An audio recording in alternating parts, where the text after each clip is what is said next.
네, 증권통투자 업데이터 시간입니다. 지난 한 주 동안 우리 시장 참 쉽지가 않았습니다. 발표되는 지수들을 좀 보고 가자라는 심리가 더해졌고요. 여기에 강달러에 대한 부담감도 더해지면서 수급 역시 지속적인 부담감을 안았습니다. 이렇기 때문에 코스피 지수는 결국에 2,700선을 내줬고요. 코스닥도 860선을 간신히 지켜내는 모습을 보였는데 그럼에도 불구하고 어떤 종목들로 거래대금이 쏠렸을지 거래대금 탑5 리스트 보면서 지난주 시장 조금 더 복귀해 보도록 하겠습니다. 먼저 코스피부터 체크를 해보시죠. 네, 코스피의 거래대금 탑5 리스트 체크해 보신다면 삼성전자, 한미반도체, SK하이닉스, 대한전선과 LS일렉트릭 순으로 이름을 올렸고요. 코스닥 쪽에서는 알테오젠과 엔캠, AP시스템, 삼천당제약, SP소프트 순으로 이름을 올렸습니다. 보신다면 전선주는 지난주 시장이 약했음에도 불구하고 살아남았구나라는 생각이 드실 거고요. 궁금하신 종목이 AP시스템의 급등세와 함께 SP소프트의 상한가 이후에 좀 집중이 되실 것 같습니다. 그렇기 때문에 해당 종목들에 대해서는 잠시 뒤 특징주로 짚어드리도록 하겠고요. 먼저 나머지 종목들부터 체크를 해보도록 하겠습니다. 먼저 반도체 종목들부터 살펴보시죠. 필라델피아 반도체 지수가 강세를 보였고 엔비디아와 마이크론이 4%대의 급등세를 보여줬기 때문에 역시나 반도체 종목들은 살아남는 모습이었습니다. 하지만 금요일장에서는 반도체 투톱과 같은 큰 기업들보다는 확실히 소부장 쪽으로의 강세가 눈에 돋보였는데요. 한미 반도체는 살아남았습니다. 2%대의 강세가 유지가 되면서 한미반도체 같은 경우에는 마이크론 소프트와의 그 손을 잡은 그 배경이 부각을 받으면서 한미반도체 2.68%의 상승세를 보여줬습니다. 14만 5,500원까지 마감이 되는 모습이었고요. 해당 종목 같은 경우에는 장중에 8%대까지의 급등세를 보여줬다는 점도 함께 체크를 하시면 되겠습니다.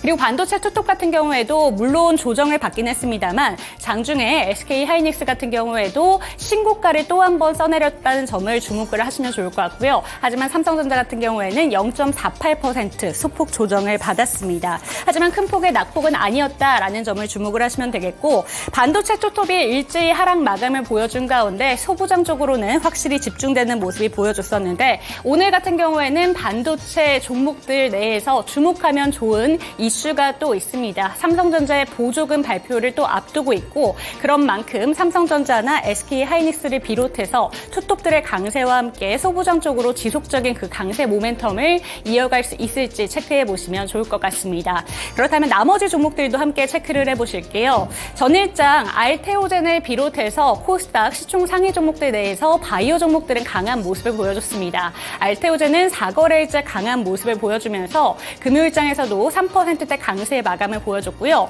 삼천당제약 같은 경우에는 목요일장에서는 6%가 넘는 낙폭을 보여줬었는데 금요일장 8.62% 강세를 보여주면서 목요일장의 낙폭을 모두 회복해주는 모습이었습니다. 이외에도 시총 상위 종목들 특별한 호재 없이도 강한 모습을 보여줬다라는 점 체크를 하시면 되겠습니다.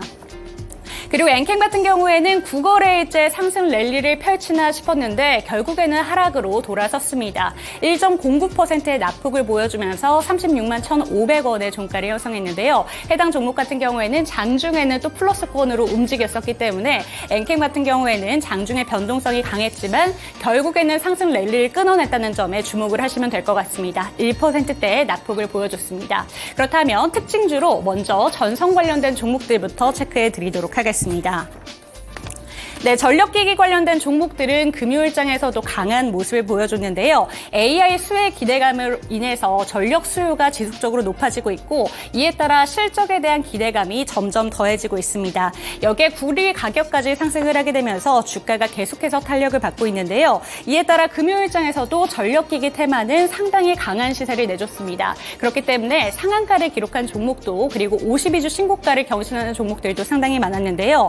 HD 현대일렉트릭 과 가온전선, 대원전선 우선주가 상한가를 기록했다는 점 함께 체크를 하시면서 나머지 종목들 대한전선과 LS일렉트릭 살펴보도록 하겠습니다. 대한전선 같은 경우에도 금요일장 10%대까지의 급등세를 보여준 종목이었고요. LS일렉트릭 같은 경우에는 장중에 20%가 넘게 급등하기도 했습니다. 하지만 역시나 전력기기 테마들도 윗꼬리를 다수 좀 길게 달면서 해당 종목들 2.93%의 강세 그리고 9.57%의 강세에 머무르는 모습 모습이었는데요. LS 일렉트릭 조금 더 자세하게 살펴보도록 하겠습니다. 올 들어서 주가가 거의 2배 이상 그 튄 종목인데요. 특히나 3월 한 달 동안 주가가 50% 넘게 상승을 했고 4월 동안 그 기록을 본다면 46% 가까이 주가가 튄 종목입니다. 이달 초까지만 해도 목표 주가가 13만 원이었다라는 점을 생각한다면 목표 주가를 뛰어넘은 종목이다 이렇게 보시면 될 텐데요. 상상인 증권 측에서 해당 종목에 대해서 15만 원까지 목표 주가를 넘겨 잡았기 때문에 그 종목에 대해서 15만 원을 넘길 수 있을지 함께 체크해 보시면 좋을 것 같습니다. 이제 두 번째 특징주도 함께 체크해 보도록 하겠습니다. 두 번째 특징주로는 AP 시스템 살펴보도록 하겠습니다. 해당 종목 같은 경우에는 반도체 소보장의 강세에 영향을 받았다 이렇게도 풀이할 수 있을 것 같은데요. 그런데 이 종목 같은 경우에는 OLED 테마로도 함께 묶일 수 있는 종목입니다. LG 디스플레이가 중국의 BOE를 제치고 OLED 시장에서 2위 자리를 탈환했다고 합니다. 1위는 참고로 삼성 디스플레이인데요. 그런 만큼 OLED 시장에서 한국이 점유율을 확실히 잡고 있다라는 소식이 전해지기도 했었고 애플이 차기 아이패드에 이제는 OLED를 넣게 될 것이다 이런 기대감이 들어오면서 OLED 테마로도 함께 부각을 받았습니다. AP 시스템 같은 경우에는 목요일장 해당 이슈로 인해서 시간의 거래에서도 반도체와 OLED 테마로 함께 묶이면서 상승 마감을 보여준 종목이었는데 금요일장 19%대까지 급등세를 보여줬다는 점 체크하시면 되겠습니다. 끝으로 마지막 특징주 SP소프트 체크를 해보시죠. 상한가로 거래를 마쳤는데요. AI 관련된 종목으로 묶을 수가 있습니다. 마이크로소프트가 대대적으로 이제 신제품 발표를 앞두고 있는데 그 수혜 기대감으로 SP소프트가 상한가로 거래를 마쳤습니다. 글로벌 빅테크 기업들이 앞다퉈서 AI 시장에 진출하겠다라는 뜻을 밝히고 있고 마이크로소프트 같은 경우에는 해당 모든 제품에 이제는 AI 칩을 삽입하겠다라는 이슈가 전해지면서 AI 관련된 종목들이 부각을 받은 건데요. 특히나 SP소프트가 이렇게 상한가로 거래를 마친 이유는 상장 자금을 통해서 마이크로소프트의 코파일럿 라이선스 사업 확장에 나설 계획임을 밝혔기 때문입니다. 그렇기 때문에 관련 수혜주로 부각을 받으면서 상한가로 거래를 마쳤습니다. 이렇게 수급 특징주까지 짚어봤고요. 이번에는 시간의 거래에서 주목받은 종목들 체크해 보도록 하겠습니다. 먼저 상승한 종목들 살펴보시죠. 네, KBI 메탈, 대동전자, 엔터파트너즈, 윌링스와 조일 알미늄 순으로 이름을 올렸고요. 하락한 종목들은 샤페론과 대양제지, 스타리츠, 솔루스 첨단소재, 필에너지 순으로 이름을 올렸습니다. 이 중에서 KBI 메탈과 지금 조일 알미늄 같은 경우에는 비철금속 테마로 묶을 수 있기 때문에 잠시 뒤 특징적으로 짚어드리도록 하겠고요. 나머지 종목들부터 살펴보도록 하겠습니다. 대동전자와 엔터파트너즈, 윌링스 같은 경우에는 장마감 이후에 공시에 영향을 받았는데요. 먼저 대동전자는 65만 주 규모의 자사주 취득 결정 소식을 전했고요. 엔터파트너즈는 RF텍이 200억 규모로 엔터파트너즈의 주식을 취득했다라는 공시에 영향을 받았습니다. 끝으로 윌링스 같은 경우에는 최근에 80억 규모의 제3자 배정 유상증자를 납입하겠다라는 소식을 전한 바 있는데요. 목적과 그리고 대상이 바뀌었다는 공시 소식을 전했습니다. 목적은 기존의 운영자금 확보 목적에서 시설자금과 운영자금을 확보할 목적으로 바뀌었고요. 한국 파비스 R&D에서 드림 투자조합으로 납입 대상자를 바뀌었다라는 소식도 전했으니까 해당 공시까지 체크해 보시면 되겠습니다. 해당 소식에 각각 9.87%, 8%대, 7%대의 상승률을 보여줬습니다. 하락한 종목들 중에서는 샤페론과 그리고 솔루스 첨단 소재 살펴보도록 하겠습니다. 샤페론 같은 경우에는 7%대 약세 마감을 보여줬는데요. 350억 규모의 일반 공모 유상증자 결정 소식을 전했습니다. 그 목적은 신약 개발과 연구 자금 등의 목적이라고 한다고 하고요. 그 공시에 7%대 하락 마감을 보여줬습니다. 그리고 솔루스 첨단 소재 같은 경우에는 장마감 이후에 단기 과열 공시가 올라오면서 3%대 하락 마감을 보여줬습니다. 이번에는 시간의 거래에서 살펴볼 만한 특징주 체크해 보도록 하겠습니다. 비철금속 테마로 묶을 수 있는 KBI 메탈이 상한가를 기록했고요. 조일 알미늄이 6%대 강세 마감을 보여줬습니다. 해당 종목들 같은 경우에는 금요일장 모두 특징주로 부각을 받은 종목이기도 했었는데요. 특히나 구리 가격 같은 경우가 지금 지속적으로 상승 랠리를 펼치게 되면서 관련된 종목들로 부각을 받고 있습니다. 구리뿐만이 아니라 알루미늄도 역시나 작년 4월 이후 최고치를 경신하고 있다라는 소식들이 계속해서 전해지고 있는데요. 구리 같은 경우에는 경기 선행지표로 작용이 되고 있습니다. 제조업 전반에 광범위하게 사용되는 핵심 소재인데 미국 경제도 꺾이지 않고 있고 중국 경기까지 바닥을 찍고 회복하는 모습을 보여주면서 구리 가격이 여전히 고공행진할 것이다 라는 전망들이 계속해서 나오고 있습니다.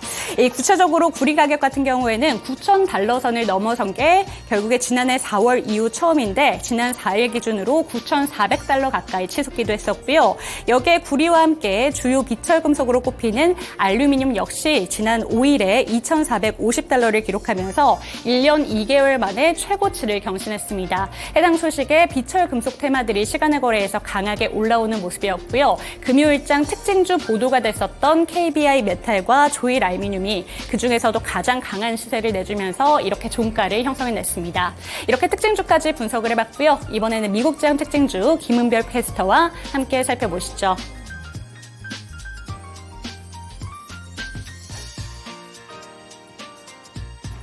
다음으로는 미국 증시 특징 종목들입니다. 지난주 금요일 뉴욕 증시 밀렸습니다. 하락의 이유는 금리 인하에 대한 기대감이 지연되고 있다는 점이었고요. 중동 확전에 대한 이 우려감 때문이었는데요. 주말 중에 실제 이란이 이스라엘에 대한 공습을 단행하게 되면서 상품 시장에서까지 이 불안함이 여실히 드러나고 있습니다. 이에 따라 지난주 금요일 나스닥 종합지수 1.6%까지 하락했고요. 다우산업지수, S&P 500지수 일제히 1%대로 밀렸습니다.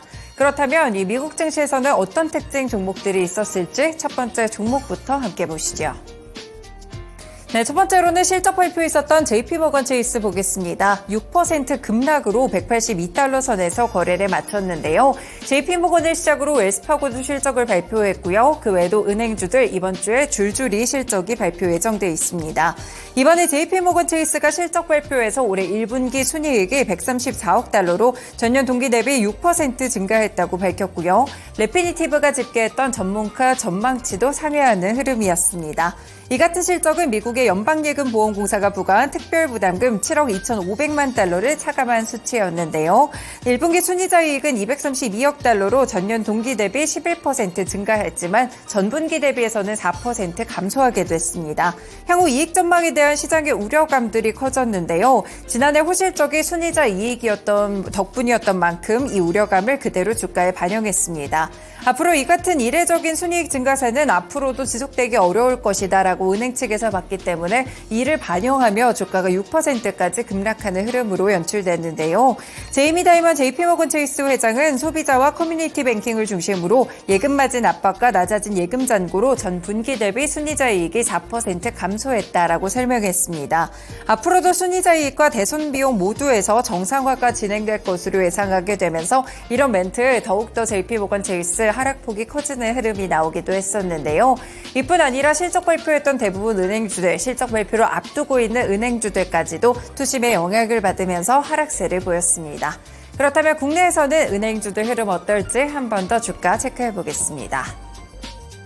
국내에서는 KB금융, 우리금융지주, 신한지주, 하나금융지주 최근에 낙폭이 좀 크게 관측되고 있는데요. 특히나 보시면 이 저PBR 종목들 총선 이후에는 국내 개별적으로 이 밸류업 프로그램에 대한 기대감이 약화되며 함께 하락세를 보여주고 있습니다. 이렇게 금융주들의 약세 흐름이 최근에 나타났다는 점, 그리고 미국 증시 금요일에서는 이 은행주들의 실적이 좋지 않았다는 점까지 함께 참고해 볼 수 있겠습니다. 네, 두 번째 특징 종목들 함께 보시죠. CPU와 관련된 인텔이나 AMD 역시나 주가의 충격이 상당했는데요. 4에서 5% 정도의 하락세를 가져갔고요. 물론 기술주들이 일부 조정을 받게 되면서 그 영향도 있었지만 미국과 중국 간에 여전히 이 긴장감이 고조되고 있다는 소식도 보셔야겠습니다. 중국이 반도체 장비 국산화에 힘을 쏟고 있는데 자국의 이동통신사의 외국산 칩 사용을 금지하도록 명령을 했다고 하는데요. 월스트리트 저널 보도가 나왔고요. 중국 공업정보바우가 올해 초 중국 이동통신사들을 상대로 있고 2027년까지 네트워크 설비에서 외국산 칩 사용을 단계적으로 교체하라고 지시했다고 보도했습니다.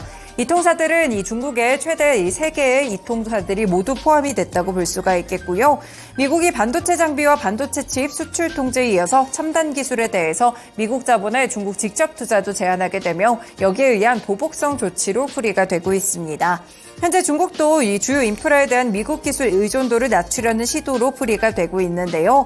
중국의 이동통신사들은 클라우드 컴퓨팅 수요에 대비하면서 데이터 센터를 늘렸고 인텔과 AMD의 서버용 CPU를 대량 구매했습니다. 그런데 이 CPU에 대해서 중국산 대체품들이 계속 개발이 되고 있다고 하는데요.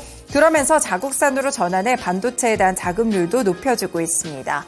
글로벌 서버용 CPU를 중국에 공급해온 인텔과 AMD 결국에 대한 충격이 좀 불가피해 보이는데요. 중국발 매출액 자체도 상당히 큽니다. 인텔의 경우에는 매출의 27%, AMD는 매출의 15%가 중국에서 나온다는 점을 감안해 봤을 때 이 실적에 대한 충격도 좀 불가피해 보이는데요. 미중 갈등과 관련된 상황 속에서 반도체 종목들 체크해 보실 수 있겠고요. 국내에서도 관련 종목들 함께 보겠습니다.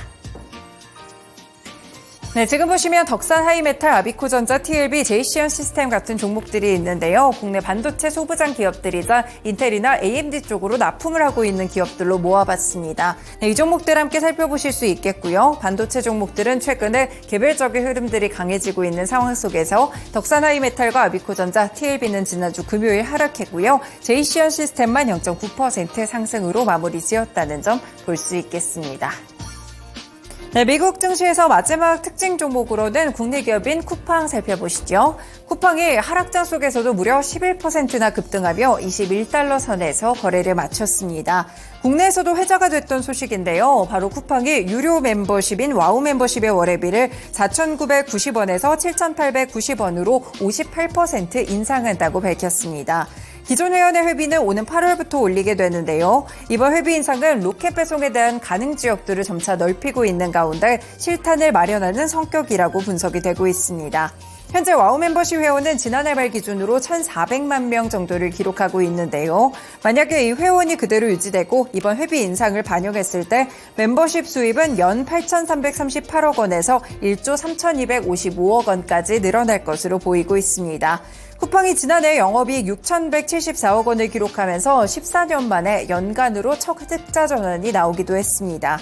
지금 쿠팡 주가는 수익성 확대 기대감에 이렇게 20달러 선을 돌파한 흐름이었는데요. 쿠팡이 미국 증시에 상장한 이후에 20달러 선 다시 한번 돌파하게 된 부분이 2022년 10월 이후 1년 6개월 만이라는 점도 주목해 볼 만합니다. 네, 이렇게 쿠팡이 유료 멤버십에 대한 가격을 크게 높이게 되면서 구독자들이 이탈하게 될지 이 여부도 관심 있게 보실 수가 있겠고요. 국내에서는 쿠팡 관련 종목들 함께 체크해 보겠습니다. 네, 쿠팡의 흑자 소식이 나온다든지 쿠팡과 관련된 소식들이 나왔을 때 함께 움직이는 종목들이기 때문에 체크해 보시면 될 것 같고요. 서울식품, 한국전자홀딩스, 동방 KT알파까지 관련 종목들까지 함께 묶어드렸습니다. 네, 이렇게 미국 증시의 특징 종목, 국내 증시까지 함께 연결해 드렸습니다. 지금까지 증권통 투자 업데이트였습니다.